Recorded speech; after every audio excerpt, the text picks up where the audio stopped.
It's July 23rd here in Seoul, and I'm Kim Dami. We begin with these stories making the headlines at this hour, starting with torrential rain hitting the greater Seoul area. Torrential downpours hammered the Seoul metropolitan area and parts of Gangwon-do province overnight, with heavily hit regions seeing up to 80 millimeters of rain per hour. No casualties have been reported. U.S. Vice President Kamala Harris is moving quickly to make her presence strong as the new Democratic nominee, with her campaign raising a record $81 million in the first 24 hours of candidacy. Former Speaker Nancy Pelosi is also backing Harris.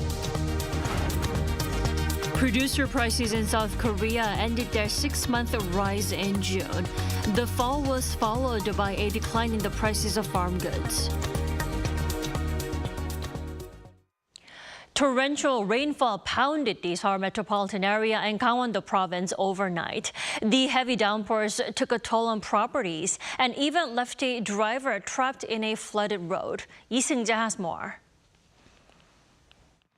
Monsoon rain continued to batter parts of the country overnight. Over in Cheolwon County in Gangwon-do province, firefighters were called to a scene of vehicles stuck in flooded roads. This as the county at one point saw heavy rainfall of 74.2 millimeters per hour. One driver was stuck in their vehicle as it filled up with floodwater, but firefighters were able to rescue them within 30 minutes of receiving the initial report. Northern parts of Gyeonggi-do province were again battered by heavy overnight rain. According to the Korean Meteorological Administration on Tuesday, 84 millimeters fell in Pocheon, 62.5 millimeters in Dongducheon and Yeoncheon, and 58 millimeters in Paju during a 12-hour span from 5 p.m. Monday to 5 a.m. Tuesday. Currently, all heavy rain advisories issued for the region have been lifted, with no flooding on major roads or railway suspensions.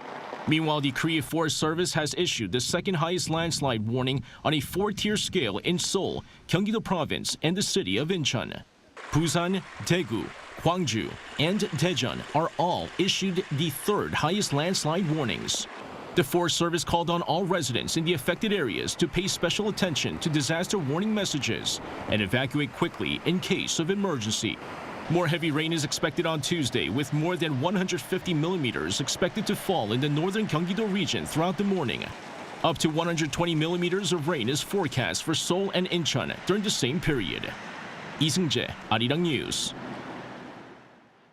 Vice President of the U.S. Kamala Harris has officially put herself on the campaign trail, vowing to win the November presidential election. And key Democrats have come out in support of her candidacy. Choi Min-jung reports. U.S. Vice President Kamala Harris began the first full day of her presidential campaign on Monday afternoon by greeting campaign staff in Delaware. She expressed her intentions to earn the Democratic nomination and do everything in her power to unite the party, the nation, and to win the presidential election. She also praised U.S. President Joe Biden's, quote, legacy of accomplishment that is unmatched in modern history. Biden joined Monday's event via phone. He said his decision to withdraw was hard, but added that it was the right thing to do. After she praised Biden, Harris focused on Donald Trump. She said that Trump will bring America backward to a time before many fellow Americans had full freedoms and rights. Meanwhile, Democrats are uniting behind Harris by endorsing her as the party's front-runner for the presidential nomination. They include former House Speaker Nancy Pelosi, Bill and Hillary Clinton, and several other Democratic governors. The Harris campaign claims it has pulled in roughly $81 million in donations over the span of 24 hours. Reuters reported that the campaign is also pushing to secure a majority of the nearly 4,000 Democratic convention delegates needed to ensure Harris's nomination at the August convention. About 1/4 of delegates have reportedly pledged to back her so far. Choi Min-jung, Arirang News. So, U.S. Vice President Kamala Harris picking up speed as she looks to run in Biden's place. Then, what will that mean for the Korean Peninsula? We're joined by Dr. Mark Barry this morning. Welcome back, Dr. Barry. Good morning. Thanks for joining us. After formally removing himself as the presidential candidate, U.S. President Joe Biden is now backing Kamala Harris to replace him as the new Democratic nominee. Now, What has Harris's standpoint been when it comes to dealing with North Korea and Korean Peninsula issues? Well, as excuse me, as vice president, she traveled to the DMZ in September 2022 as part of her trip to the Republic of Korea. That's sort of a rite of passage for vice presidents and of course presidents as well. They have to go there to really be able to say they have a handle on the situation. But the reality is she's still the vice president. She does not have any wiggle room to pronounce any policy any different than that of the Biden administration. But once she's elected, if elected, she would be free to retool U.S. policy to match her assessment of regional needs and U.S. capabilities and interests. And I think for a starter, hopefully she would appoint a full-time ambassador-level special representative for North Korea, because currently we have none as of a few weeks ago. Definitely. And there's Kamala Harris, and also there's former U.S. President Donald Trump. Now, if Trump is re-elected as the president, will he prioritize Korean Peninsula issues like he did back in 2018 and 2019? What's your take on this? Well, the top issue is to deal with Ukraine. Just the other day, he was on the phone with Zelensky. Zelensky was correct to reach out to Trump because they're going to have to talk with each other. But I think what Trump would focus on is to make a deal with Putin, which will probably freeze the battle lines exactly where they are, and it will not be a good situation. But he doesn't want to spend any more money defending Ukraine on a battle that he probably believes can't be won. But once he's done that, here's my little prediction of what he would say, and this is sort of a quote. Once he dealt with the Korean issue, he would say, "Korea is a rich country, and you're selling the latest weapons around the world. You don't need U.S. troops on your soil, and we have to save the U.S. a lot of money. So I will draw down the numbers of our troops and maybe leave a few hundred there after 4 years. And meanwhile, the situation on the peninsula has become parlous since 2021 in terms of the tensions on the peninsula, and they would not have occurred if I had been president." And in fact, he said this to Korean audiences over the last 3 years by video. So he would probably then say, "I will make a deal with Kim and let him keep a few nukes, just short-range missiles, in exchange for our stopping all military exercises with both Korea and Japan and the troop drawdown." But he would probably say the current ROK policy exacerbates tensions with Kim Jong-un and has to stop. And he would, I would predict, say that it's best if President Yoon makes a determination and makes the effort to meet with Chairman Kim and finds a way to get along. Now, that would be pretty much what he would say, but I would also add that given Kim's partnership with Putin, Kim may decide not to meet with Trump at all because he figured he's not good for his word and he's not good for his money. But Putin is the unknown in this whole situation because he may intervene between Trump and Kim, and then we'd have to see exactly where the chips fall. Well, Dr. Barry, that does sound like something Trump would definitely say after being reelected. And also dealing with Russia has to come with dealing with North Korea. It's almost like a 1+1 situation. Mm-hmm. And we have 106 days left until the November presidential election in the U.S. Do you think North Korea will continue its provocations up until the election? Yes, but they'll continue it at a very low level, but an annoying level. In other words, nothing that would bring about kinetic action, but the maximum annoyance to inflict insult. But I think because when Putin visited, I guess it was in June, Pyongyang, he probably intimated that he doesn't mind Kim being a bit of a rascal, but the most important task for North Korea is to assist Putin in his battle against Ukraine, and he doesn't want North Korea to be distracted. So my feeling is that the mischief-making is fine because it will make the Biden-Harris team look bad, and if Trump wins, then all of that could possibly change. Definitely, and leaders of European countries were quick to respond or react to Biden's withdrawal from the campaign, saying, his decision to leave the race deserves some respect, while South Korea's top office declined to directly comment on his decision. What do you think the reason is? Well, the difference is Biden goes back almost 50 years in foreign policy as a senator, as vice president, and as president. And NATO has been very, very dear to his heart because so much of that period was the Cold War period. And in his view, and in many people's view, it was Biden who revived NATO that had been severely undermined by Trump. But if you're President Yoon and, frankly, Prime Minister Kishida, you have a mutual defense commitment with the United States. It's bilateral. It's not multilateral. And so you have to be careful not to comment on U.S. domestic politics because you have to get along with whoever becomes president of whatever party and however nice and interesting or odious that person may be. That's the reality of being a treaty ally. Indeed. Dr. Barry, before I let you go, South Korea's unification minister Kim Young-ho is currently over in the U.S. where he met with U.S. Deputy Secretary of State Kurt Campbell. Will that significance and purposes of his trip become any different now that Biden is out of the race? I think his appointments are the same, and it's good that Deputy Secretary Campbell could meet with him right off the bat. I see it as primarily a way for the ROK to discuss with the U.S. the very important issue of trying to curtail China's standing policy of returning most North Korean defectors back to North Korea. Also, he reported today, Minister Kim, that he presented outlines of a new ROK unification proposal that would put the emphasis on freedom and prosperity. So we have to see what that is. But under the current conditions, that may be mostly window dressing on a very, very tense situation. And I think Deputy Secretary Campbell listened with interest, but being the proper diplomat, you don't discuss domestic policy, other than to say I'm confident that Vice President Harris will be our next president on January 20th. And for Minister Kim, therefore, it's basically a listening tour. And he may, over dinners and in private talks, be able to pick up some things from what Americans he does meet, whether they be in think tanks or congressional aides or whoever.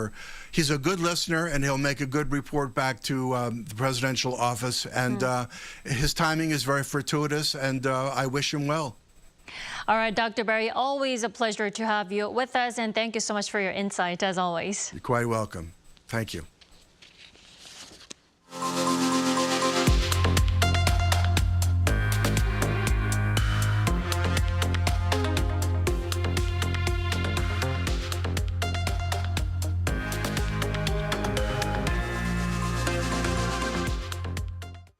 Producer prices fell for the first time in 7 months in June on the back of falling prices of agricultural products.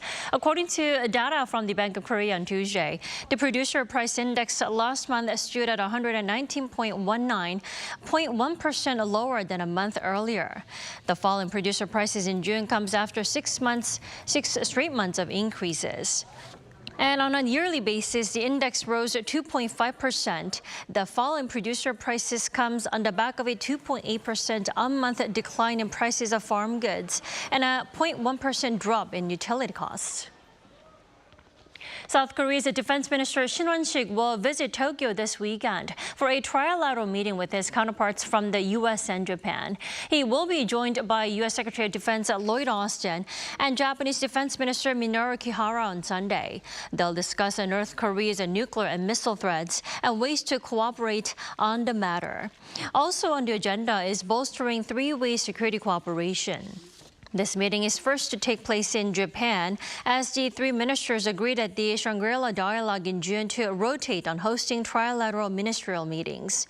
Shin will hold separate bilateral talks with his American and Japanese counterparts.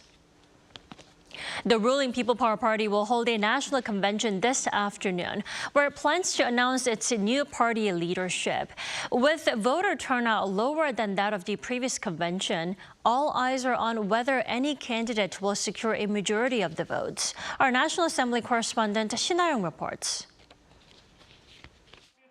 The ruling People Power Party, currently run by an emergency leadership committee led by Hwang Woo-yeol, is set to announce its new leadership on Tuesday at its national convention in the city of Goyang in Gyeonggi-do province.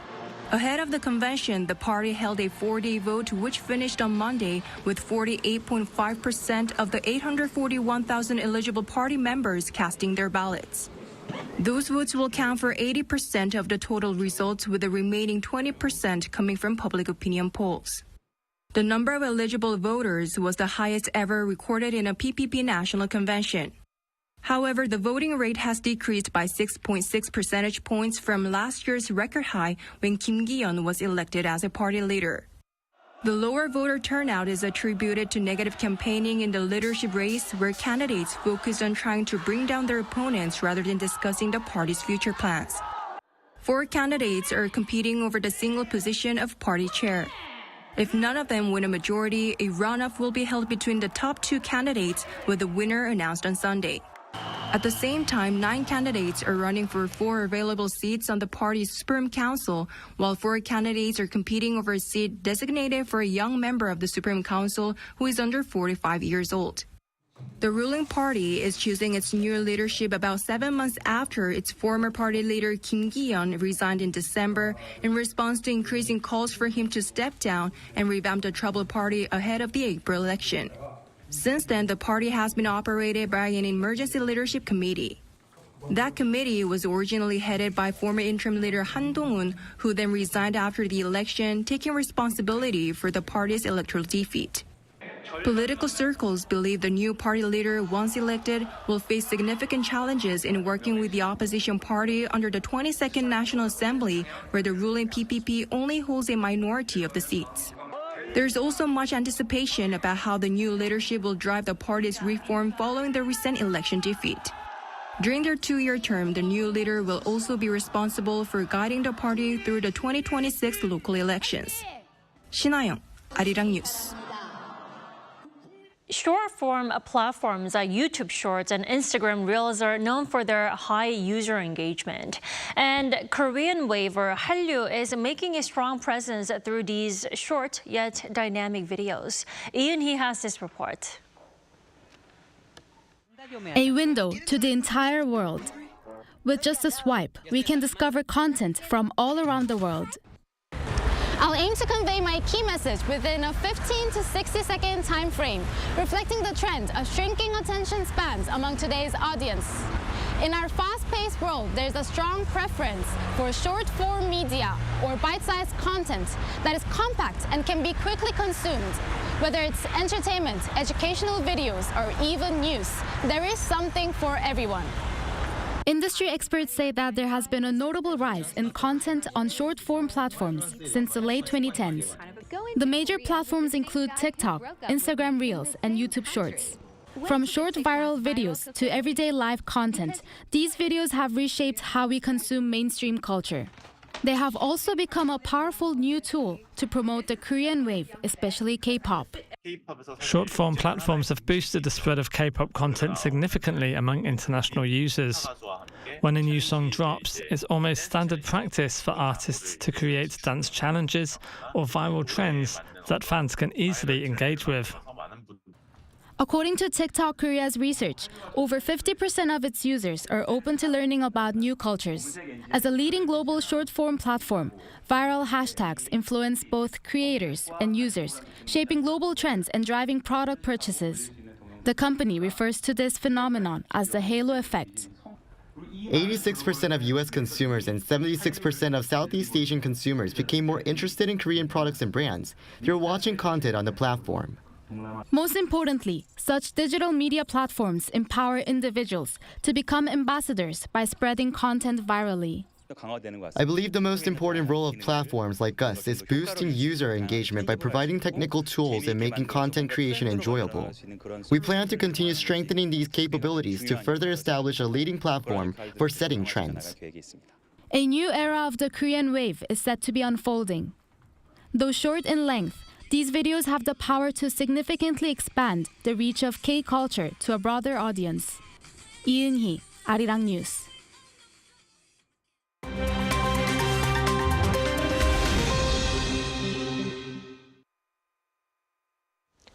Good morning, I'm Kim Xiang, and this is The World Now.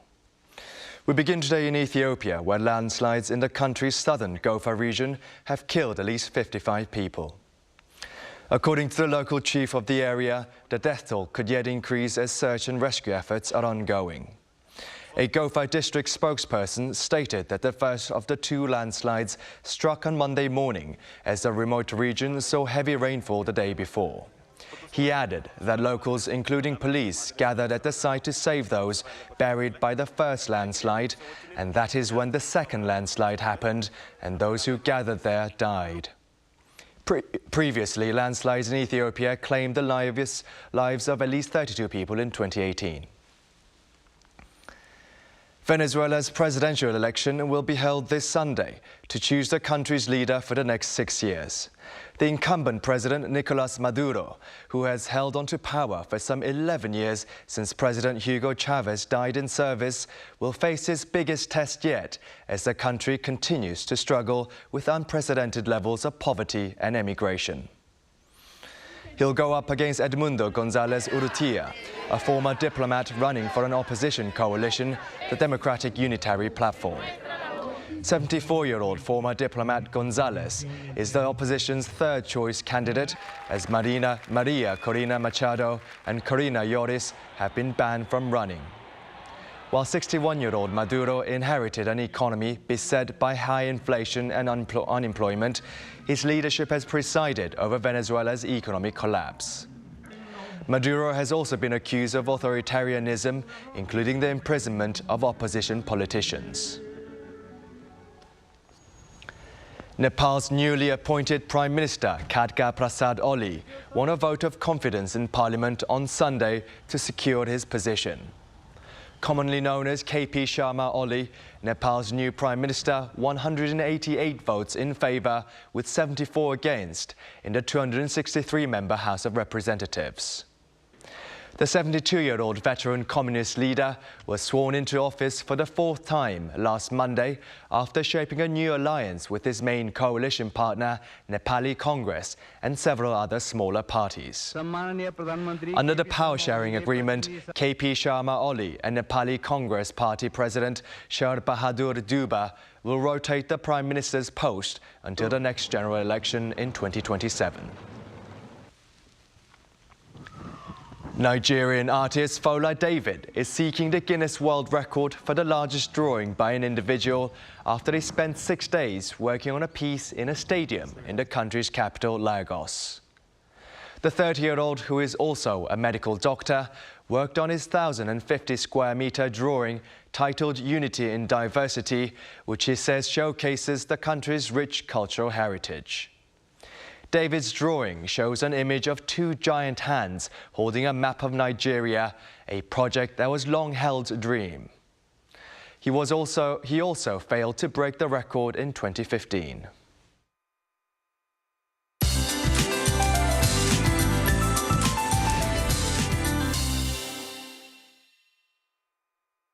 Good morning. Rain keeps picking up in central parts of Korea. Right now, Chungcheongdo province is seeing downpours this morning with heavy rain alerts being in place. So most of Gangwon-do and Chungcheongdo provinces are forecast to see heavy rain through lunchtime, getting 30 millimeters an hour of downpours. South of Gyeonggi-do could see more than 80 millimeters of rain.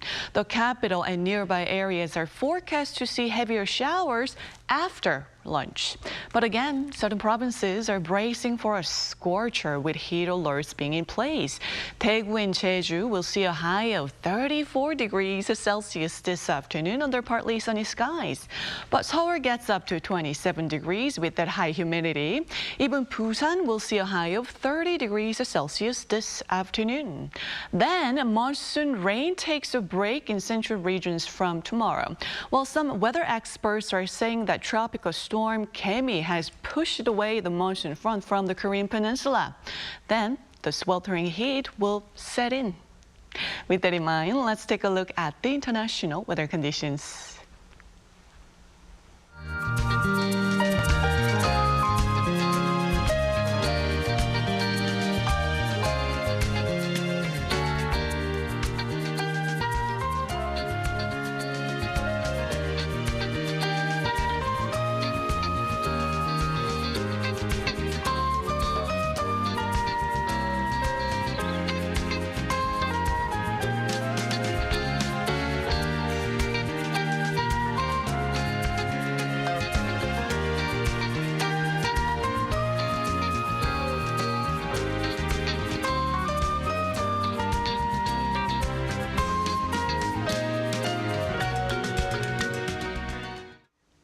We thank you for watching New Day at Arirang. Stay safe wherever you are.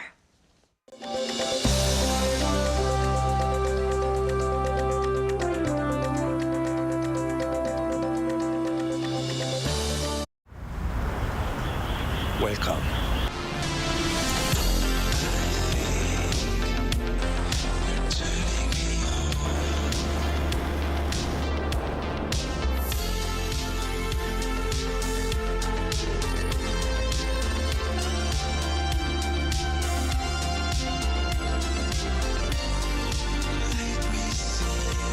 (24시간) 불이 꺼지지 않는 나라. 감당할 수 있겠니? 하나, 둘, 셋. Hey, Mr. Cupid, who's wrong? Make sure you listen to what I say. I may be stupid or quite naive.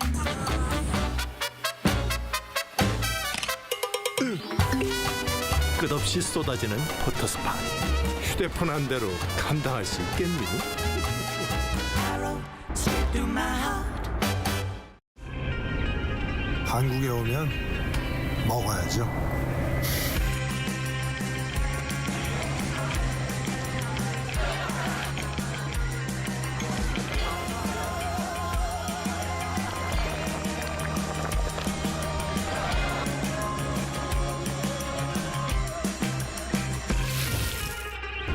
먹어도 끝이 없는 나라. 감당할 수 있겠니?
Welcome.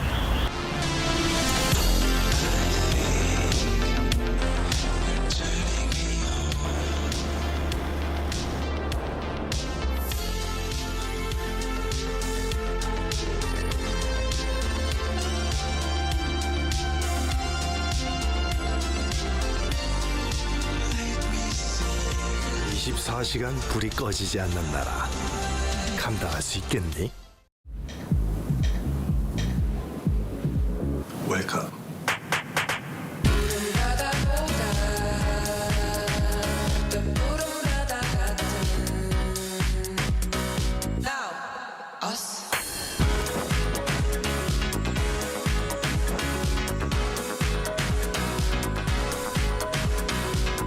엄청난 에너지를 춤으로 뿜어내는 나라. 감당할 수 있겠니? 한국에 오면 먹어야죠.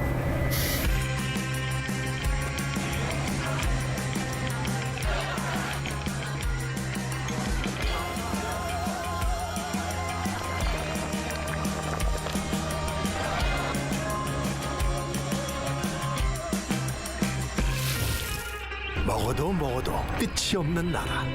감당할 수 있겠니?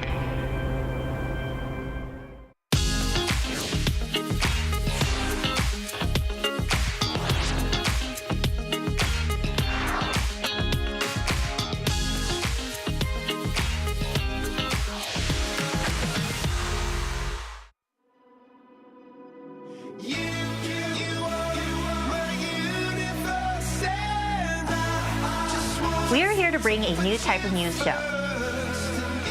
New insights, new styles, and new topics every day. We are News Generation. Bring news just for you. It's Tuesday, July 23rd here in Seoul. I'm Song Yejin, and welcome to News Generation. Today, we're joined by Brooke Prince. Hello, happy Tuesday. Happy Tuesday, and we actually have a new panelist joining us today. He is Fabio Gonzalez. Hello, nice to meet you. My name is Fabio. I'm 23 years old, and I've been living in Korea for 1 year. Ooh, welcome, Fabio. Great to have you. Thank you so much. And Brooke and Fabio both are here to speak on behalf of those in their 20s and 30s. Now, as usual, we're going to start with our news feed, which covers different hashtags and news items that have been trending online. A survey conducted last month by the Ministry of Land, Infrastructure and Transport shows that the majority of people in Korea are planning to start their summer break between July 27th and August 2nd. Nearly 77% of respondents answered they would be traveling domestically, with the East Coast emerging as the most popular destination. As for the mode of transportation, almost 82% plan to travel by car. Moving on the cultural front, K-pop fans have much to look forward to next year. Celebrating their 15th anniversary, girl group 2NE1 will reunite for the first time in 8 years for a world tour in 2025. According to their management agency YG Entertainment, the tour will kick off in October in Seoul before moving on to Osaka and Tokyo. Additionally, Blackpink is also set to embark on a world tour next year. Finally, in Spain, protests are mounting in popular tourist destinations like Barcelona, Mallorca, Malaga, and the Canary Islands. Residents are expressing their frustration over the surge in tourism, which they blame for rising housing costs and the depletion of public spaces and services. These protests highlight the tension between welcoming tourists and maintaining a livable environment for locals. So here in the studio, Fabio, as a native of Spain, I want to ask you, do you share these concerns about over-tourism in your home country? Well, I definitely understand them. I feel like I come from a hometown that is in the south of Spain, very popular attraction for tourists, and I feel like definitely things like prices that are rising are big problems that people are enduring.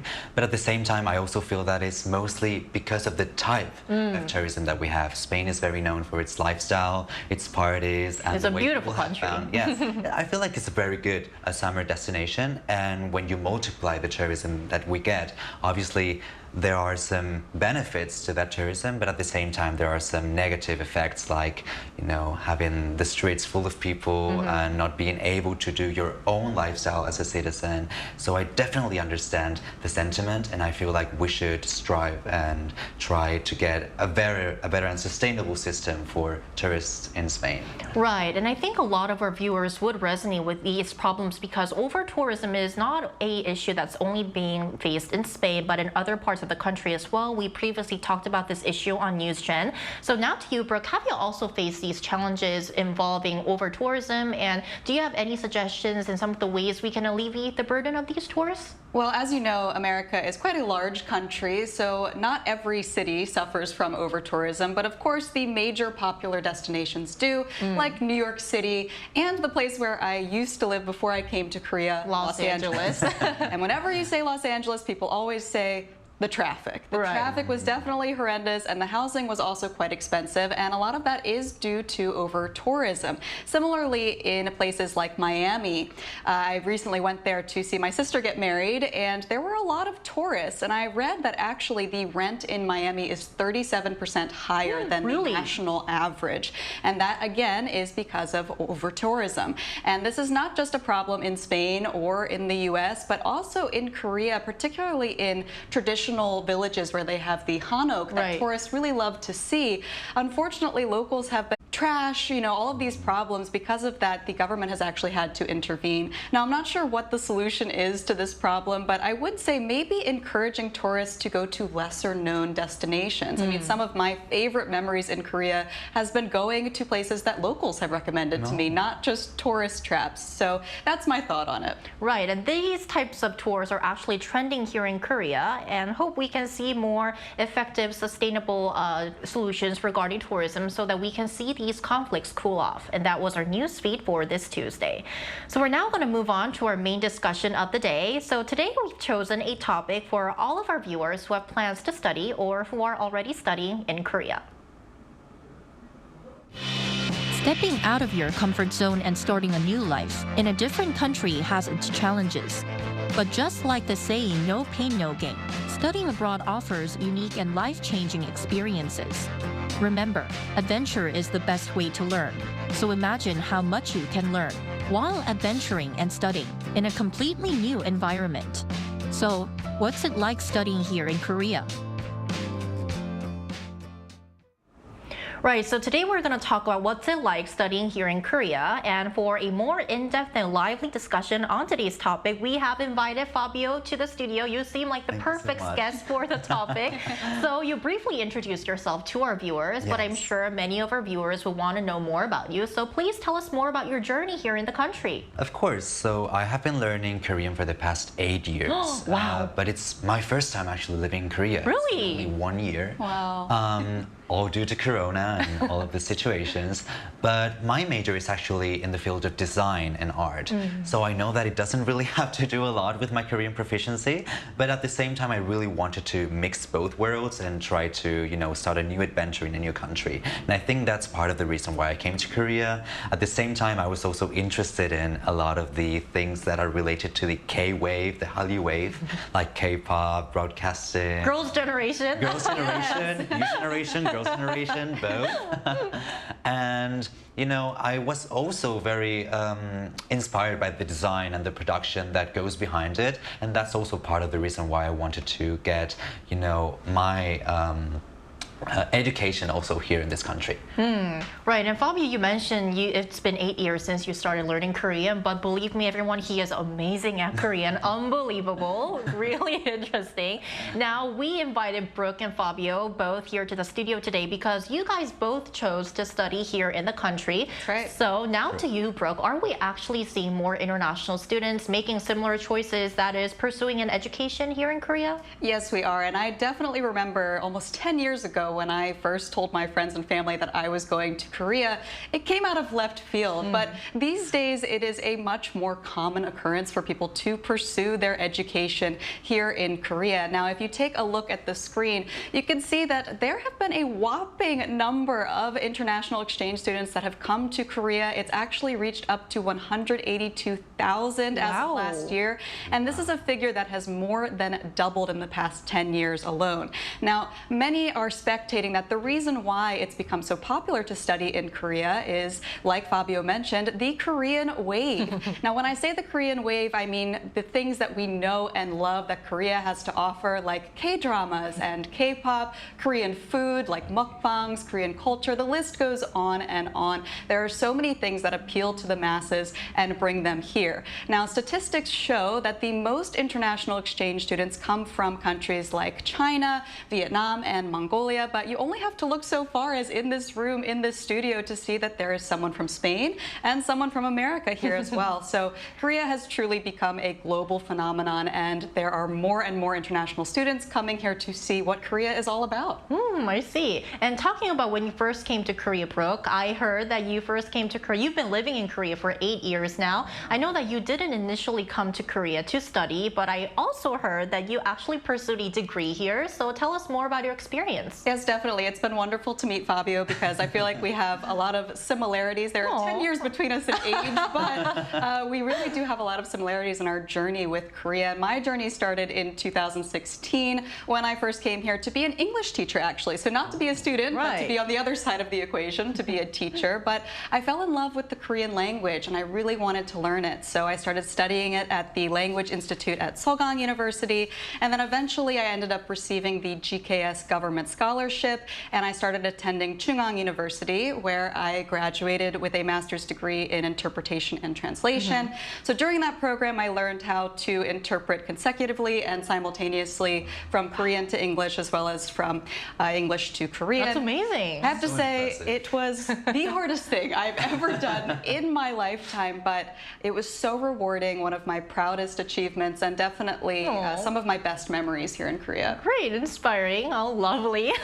And based on the statistics we saw earlier, Korea is actually seeing an influx of international students, and I think that stories from both of you guys would make our viewers want to study more in Korea because they sound very interesting and rewarding. So now to you, Brooke, again, for those who are interested in actually pursuing education here, what are some processes or preparations they should definitely do when they are trying to come to Korea to study?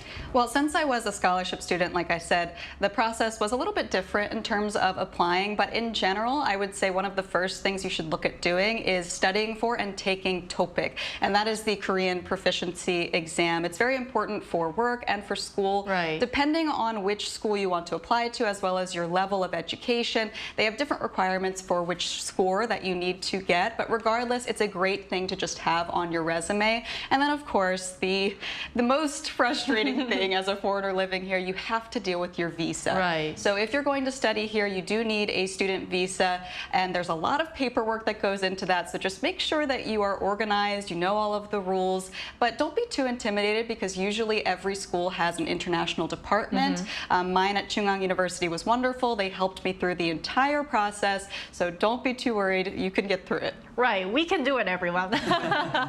Now, following these steps, once you come to Korea and you actually enter a school here, you now become a student at a Korean university or a Korean school. Now, Fabio, you're actually a student in a university in Korea, Seogang University. Exactly. So for students who are actually preparing to start their semester, which starts, the second semester of the year starts in September, right? True, yes. Right, so for them, do you have any suggestions or information on what kind of support services or benefits Korean universities or your school offers to these international students? Well, definitely. It was nice to hear what Brooke said because we definitely have a lot of similarities. I'm also a scholarship student from the government, GKS, and that definitely helps with living costs and, you know, getting a great education here in the country. So that's definitely a good idea for people who are planning to come to the country. For those who are already starting their journey, I would advise them to actually look for programs inside the university, inside the international team in the university that could help them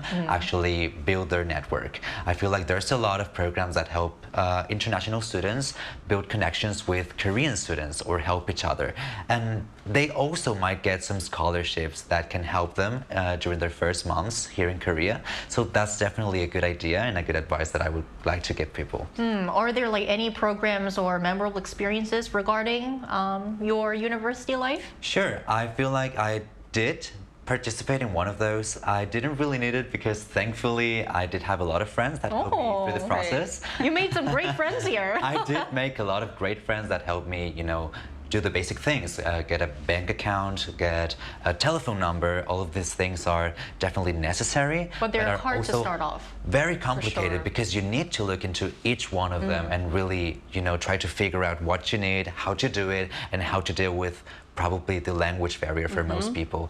And I feel like in my case, it didn't really help me that much because, you know, I did have that connection, but for other people, I do think that it's a great opportunity because these kind of programs, they give you a Korean student that can actually help you to that's nice. Get directly the bank account number or to get a telephone number, and they would do the whole translating work for you. Helpful. And they will get a scholarship. So it's basically a win-win situation for everyone. I see. And I think another question that our viewers who are interested in studying Korean would have to our panelists is, how do you think Korea's campus life or education system in general differs from that of your home country? Well, I don't want to scare anyone, but I did say earlier that it was the hardest thing I've ever done in my life, and I meant it. It was quite a grueling program. Just for comparison, in the United States, the average number of credits that a college student takes is between 12 and 15 to the highest.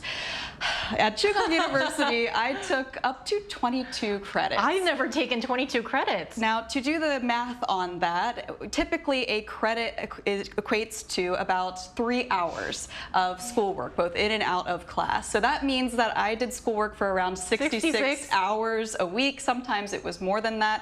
There was one day a week that we called our scary movie day, and that was because we had 9 hours of classes on that day. Wow. And also, I was taking classes during the pandemic, so that was 9 hours in my chair in front of a computer. It was very, very difficult, but of course, again, don't want to scare anyone because not every program is going to be like this. My program was quite intensive, but I would say just prepare yourself for a bit of a harder workload. Korea really prioritizes quality education. They believe in you and your potential, and they really want you to succeed. I had some incredible teachers that still check up on me to see what I'm doing, and I've had many incredible opportunities come to me just because I attended that school. So all of this to say it was totally worth it, and if you are up for the challenge, if you like climbing a mountain and getting to the top, then I would definitely recommend studying in Korea. Well, I mean, our generation is known for loving challenges, so why not? Exactly.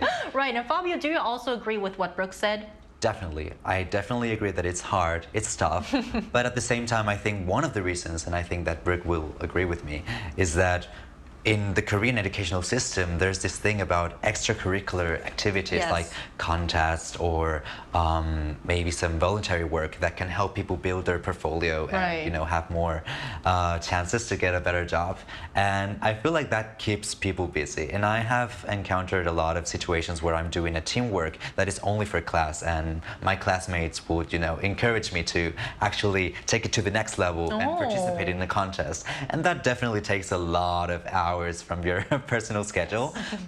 So I encountered some situations that were fascinating for me because it was definitely a culture shock to see people sleep in the universities. Oh, I've never slept at my university. I've graduated a university in Korea. Actually, I did a total of like 5 or 6 times due to a final project. And yeah, it wasn't the most comfortable experience, but it was definitely something new and that memorable, I could right? only try in South Korea. Right. So both of our panelists had very unforgettable and memorable experiences studying in Korea. Now, we've also asked our viewers if they're also interested in studying here in the country, and if given the chance, which field they would like to study in, and here's what 3 of them had to say. So if we look at the comments, Leon says, I would like to enroll in intensive Korean language programs designed for international students, and perhaps cultural courses which incorporate elements like history, the arts, etiquette, and cuisine. Ham says, I'm interested in studying Korea. I'm currently studying for a master's in AI. I would love to take a Korean course to improve my Korean and maybe a technical course in the future. Eric says, if I was given the chance, it'd be music production. K-pop is such an influence, not just for me, but for the world in general. I like to learn K-pop music production because they clearly find innovation out of thin air. So it seems like a lot of our viewers are interested in pursuing an education here in Korea. So now, for more advice and tips for those planning to study here, actually, we're now going to connect with a university professor. We'll be right back after this break.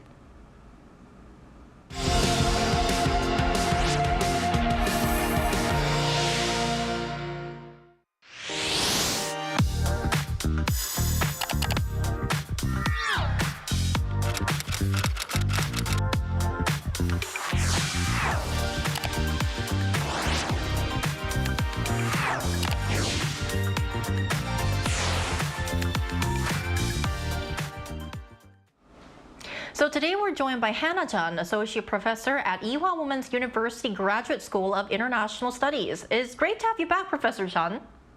Thanks so much for having me. Good morning. So our first question is, Professor, could you tell us which department at your university, Ewha, has the largest number or portion of international students? Oh, it's a great question. I don't actually have data on all departments right now, but I'm pretty sure that the program I'm part of, which is the Graduate School of International Studies, has one of the highest portions of international students. For our International Studies program, I believe this is about 80% of our student population. And for our Korean Studies program, that's about 30%. So still a very high percentage of non-Korean students, as well as Korean students. I think there are also quite a few international students in the Graduate School of Translation and Interpretation, just like Brooke. And we also have international students throughout most of our departments at Ewha, including arts, media, like Fabio as well. Wow, that's so great to hear. Thank you for joining us, Professor. I have another question for you. Could you please introduce some programs or benefits your university provides to assist students from abroad? Right. So I think our Office of International Affairs is really kind of at the forefront to make sure that our students are really well taken care of and adjusting to university life in Korea. As you mentioned, there are a lot of challenges that international students uniquely face here, and we want to provide them with as much assistance as possible. A lot of this is kind of financial and administrative, as you mentioned, visa issues as well, Korean language assistance, as well as mentorship. If I can do a little bit of PR for our university, there are some great scholarships in addition to GKS, which is kind of a governmental scholarship. For EWA, we also have what we call the EGPP scholarship. This is the EWA Global Partnership Program, and it's a really generous scholarship for outstanding students from developing economies who demonstrate academic excellence and who have a lot of leadership potential. And so I'm also very proud to have some students who have received this prestigious scholarship currently and also in the past. For Korean language, as you mentioned, a lot of students are interested to come to Korea and learn Korean. We have Korean classes that are offered to students for free if they choose to register during the semester. And then lastly, there are great mentorship programs like the EHWA MATE program, the EASIS program, we call it EASIS program for full-time students. And we also have a Peace Buddy program for exchange students. And as you might have mentioned, it really helps when we compare international students and Korean students so that they have, a friend, a buddy who can help them adjust to life in Korea and also to EWA. What about some tips or advice that you would give international students so that they can better adjust to the lifestyle in Korea? Right. Well, I think Brooke and Fabio, you already mentioned all of the great ones. So I'm trying to think of something that might be a little bit outside. But I think for international students, I think it might also be helpful to take initiative to reach out for help or even to make friends and looking for camaraderie. Because I think in general, Korean nationals are very friendly and they're willing to help, but they might be a little bit more passive. And so I think if you can show your enthusiasm and maybe reach out first, that might encourage Korean nationals to help as well. Don't be shy to reach out to classmates, professors, even though we look scary, but also university staff, I think, whenever you need their support. And I think, as was mentioned by both of our panelists, even if you don't plan to live in Korea for the long term, I think it's always helpful to learn the language and really immerse yourself in the culture. Just being able to communicate, I think, in the local language does open a lot of doors and opportunities, so I'd encourage you to make that effort. Some very helpful advice. All right. Thank you, Professor Jung. We really appreciate it. Thank you so much. Thank you. Thank you. So, last but not least, I think you guys would be able to give the most effective first-hand advice because you've both studied in Korea. You are studying Korea. So, any last words of advice for all those prospective students? Sure. I would sum it up with only 3 things. I would say definitely initiative. As the professor said, I think with initiative, you can definitely overcome a lot of challenges, meet a lot of new people, and, sometimes you just need to ask a question to actually get the answer right. And at the same time, I think for that, you need confidence. Self-confidence is key. It might sound very cliche, but at the same time, it's something that, I feel like a lot of people want to work on that. Right. That would definitely be helpful. And then at last, it would be being open-minded. I think being open-minded will definitely help people overcome their challenges and, get the best out of the experience, even if they are not interested in living for their whole lives in Korea. I think it's definitely something that is beneficial for the experience. Great. So initiative, confidence, open-minded. What about you, Brooke? I'll just give it one sentence. Do your research. Make sure to do your research. Learn as much as you can about the culture and the language. And most importantly, remember to have fun with the process. Right. Do your research. Also, confidence. Don't be shy or afraid to reach out for help. And that's all the time we have for today. But NewsGen will be here tomorrow, 9:30 a.m. Korean time, bringing you more topics young people are talking about. Special thanks today to Brooke Prince. Thank you so much. And Fabio Gonzalez. Thank you so much. You did such an amazing job. Thank you so much for inviting me. And a friendly reminder that Arirang TV is conducting a program survey, including NewsGen, in order to meet our viewers' expectations until August 4th. So please visit us at our official website or mobile app for your valuable feedback and take part in a chance to receive Bluetooth earbuds and K-pop merch. Thank you everyone for watching, and we'll see you tomorrow. We are News Generation.